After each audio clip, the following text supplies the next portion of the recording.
청산금에 대해서 살펴보도록 하겠습니다. 보통 현장에서는 조합원 분양가에서 감정평가액 뺀 나머지 부분을 이제 추가 부담금액이라고 많이 부르거든요. 근데 보통 대부분의 이제 거래를 하시다 보면은 돈을 내야 될 경우가 더 많고 거슬려 받아야 될 경우는 많지 않기 때문에 추가 부담 금액을 경험하는 경우는 많지만 환급금을 경험하는 경우는 많지 않거든요. 근데 사실은 그게 환급금이 되었던 추가 부담 금액이 됐던 간에 법적 명칭은 청산금이라고 통일하고 있어요. 그게 물론 돌받든 또 다시 내야 되든 상황은 다르지만 그 모든 게 다 청산의 한 과정인 거죠. 그래서 이 도정법이든 소규모 정비사업법에 의한 민의재개발, 민의재건축, 가로세 정비사업이든 거의 같은 메커니즘을 가지고 있거든요. 그래서 이 도정법과 소정법에서 청산금을 어떻게 내게 되는지에 대한 원초적 규정을 먼저 원초적 그 원리를 먼저 한번 이해해 보도록 할게요. 우선 조합원 분양가가 있고요. 조합원 분양가에서 내 감정평가 금액, 이때 감정평가 금액은 제 수업 시간에 한번 했던 내용인데 권리가액이라고 말씀드렸었죠. 그러면 이제 여기서 이제 공사비를 부담을 시켜야 돼요. 저는 이제 그림상으로는 이제 내 감정평가 금액에서 일정 부분을 빼는 형태를 취했는데 이게 비례율 반영돼서 사업비를 분담한 구조가 되어 있는 거죠.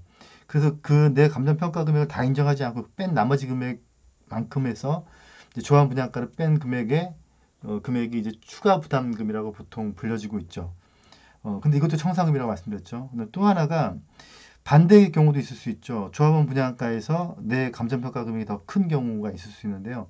이때도 사업비는 또 빼야겠죠. 사업비를 뺀 나머지 부분에 대해서 환급금을 받게 돼요. 이것도 청산금인 거죠.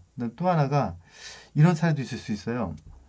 조합원 분양가가 있고 내 감정평가 금액에서 사업비를 뺀 나머지 금액을 추가 부담금을 내게 되는데 그런데 이 현장에 내 권리로 인정받지 못하는 또 다른 물건이 있을 수 있어요.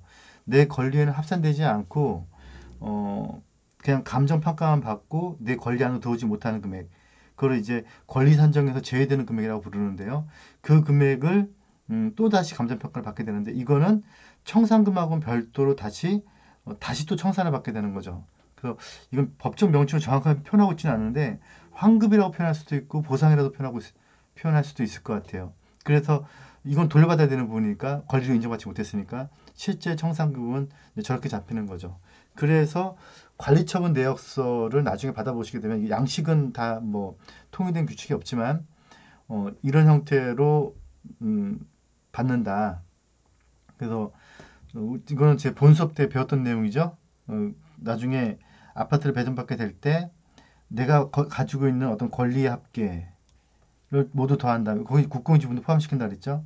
그 다음에 그 권리의 합계 부분에서 그 권리가액이라고 부르는데 거기서 비를 반영해서 분양기준가액 정하고 근데 이제 어떤 잘못된 관리처분 내역서를 보면 이거를 그냥 감정평가금에 합계하고 이거를 권리가액이라고 부르는 경우도 있긴 한데 실제 법에서 명칭을 정확하게 정한 거는 내 권리의 모든 합계를 권리가액이라고 부르고 그 다음에 비례를 곱해서 분양기준가액 정한 다음에 내 아파트 분양가에서 뺀 나머지 금액을 납부할 것이냐 지급할 것이냐 이렇게 정한다는 거죠. 이게 이제 관리처분 내역서에 사항이 들어가는 청산을 하기 위한 조합의 개별 분담금을 정하는 건데요. 이렇게 해서 정해지는 경우 아까 또 다른 사례가 있었죠. 어떤 거 있었죠? 내가 돈을 그냥 돌려받는 경우. 이건 이제 보상을 받게 되는 경우라든가 이제 그런 경우들.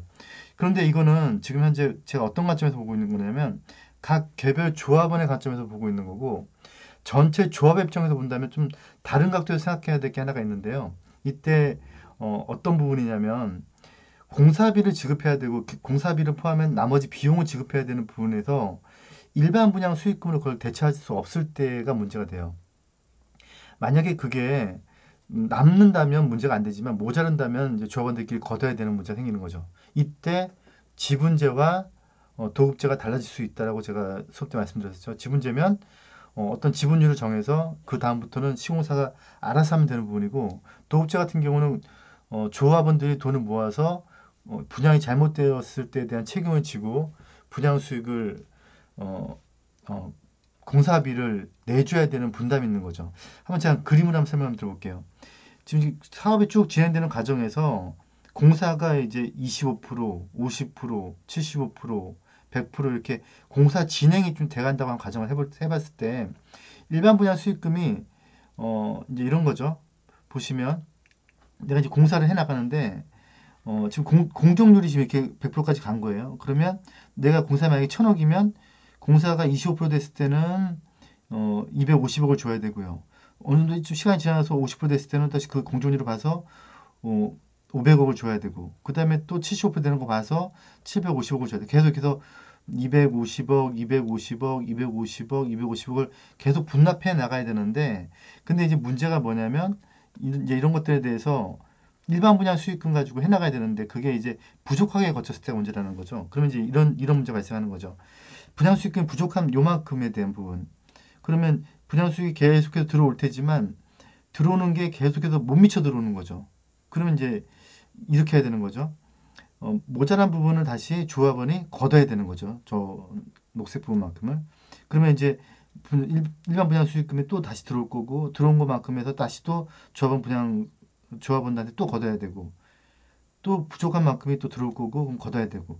이러는 중간중간에 분양이 된다면 문제가 없지만, 그렇지 않다면 이걸 계속해서 걷어야 되는 문제가 생기는 거죠. 그래서 이 부족한 부분들, 이 부분들을 조합원들이 이제 계속해서 걷어 나가야 되는데, 이때는 걷었는데 요때좀 시간이 지나가지고 뭐 2차, 3차 분양에서 또 분양이 좀 더 다 잘 됐다. 그러면 이제 안 걷어도 되겠죠. 근데 이제 이런 모든 것들이 이제 도급제에 대한 내용들이고, 지분제에서는 이렇게 미분양에 대한 돈이 부족했을 때 더 걷는 부분을 뭐 시공사가 책임지게 한다든가, 그렇게 도급계약서 자체를 그렇게 쓸 수 있지만, 재개발에서는 그게 안 되는 거고요. 소송법에 따른 가로점비 사업이랑 이제 거기는 규정이 없기 때문에 가능하다고 판단을 하고 있고요.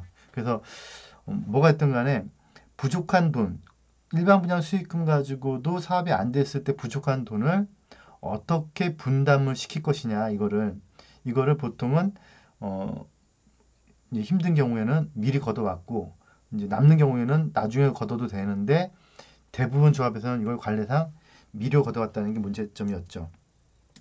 그래서 이제 규정을 보시면, 이제 법령에 한번 규정을 한번 볼게요. 우선 도전법을 볼게요. 청산금 등 대지 또는 건축물을 분양받은 자가, 조합원이죠, 종전에 소유하고 있던 토지 또는 건축물의 가액과 차이가 있는 경우, 그런 경우에는 그 차익만큼에 대해서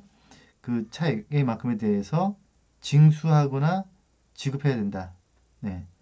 그럼에도 불구하고 관리처분에서 그게 이제 부족해서 미리 거둘 수 있게 한다면 그때는 내야 된다라고 규정을 하고 있는 거죠.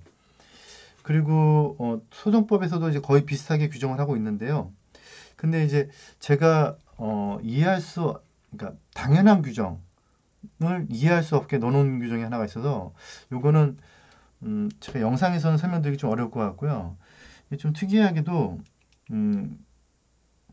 사업시행 구역 안에 있는 토지 또는 건축물의 저당권을 설정한 권리자는 사업 시행자가 저당권에 설정된 토지 또는 건축물 소유자에게 청산금을 지급하기 전에 압류 절차를 거쳐서 저당권을 행사할 수 있다. 이 규정이 도정법에서는 보이지 않는데 소정법에서는 보이거든요. 근데 사실 이 규정은 도정법에 보이지 않는다고 해서 없는 규정은 아니에요. 무상대행 규정인데 그냥 자연스럽게 있는 규정이라고 봐야 되는데, 근데 요게 이거를 굳이 소정법에 넣게 된 이유가 무엇일까? 요건 좀 우리가 이제 우리 회원들이 더 많은 공부를 해서 점점 더 이제 실력들이 급증한다면 이제 우리가 이제 풀어가야 될 숙제 부분은 하나 남아 있는 것 같아요.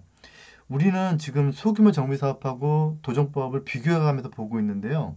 그런데 거의 같은 메커니즘을 가지고 있지만 빈집 및 소규모 정비 사업이 약간 좀 완화되어 있다고 보고 있어요. 그래서 시행자 입장에서, 그러니까 이 사업을 주관한 주관자 입장에서 좀 더 쉽게 사업을 하라고 도움을 주고 있는데, 이때 청산금 규정에서 어떻게 이게 앞으로 헤쳐나가게 될지는 좀 지켜봐야 될 일인 것 같아요. 이거는 이제 우리가 사업을 직접 해나가면서 하나하나 풀어나가야 될 숙제가 아닌가라는 생각이 좀 들고 있어요.